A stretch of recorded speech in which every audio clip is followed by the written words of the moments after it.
another note, the question about the usage of aspirin in post-op.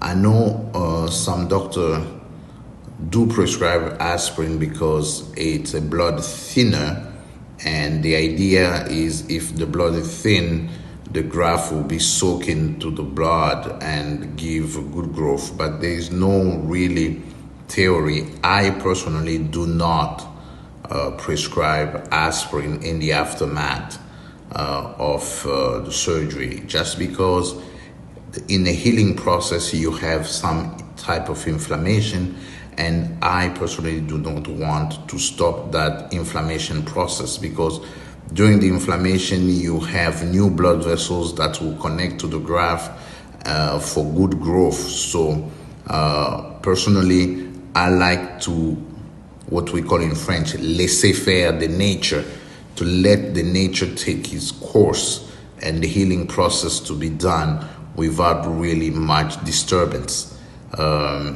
Most patients, if they use saline solution and spray saline solution, that will be about it.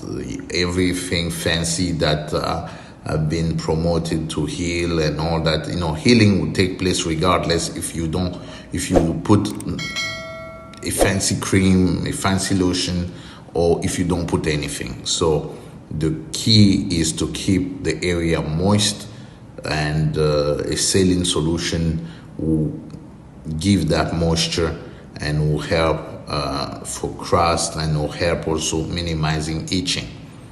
Remember, ancient people were using salt as an antiseptic, so we can use that as an antiseptic and basically not to worry about adding aspirin and any other things for healing. Thank you so much for watching our videos, and for more great content, don't forget to hit that subscribe button, and also go to www.bhrclinic.com and start your journey for a free assessment with Dr. Bisanga. Thanks ever so much. Let's get started together, and look forward to seeing you soon.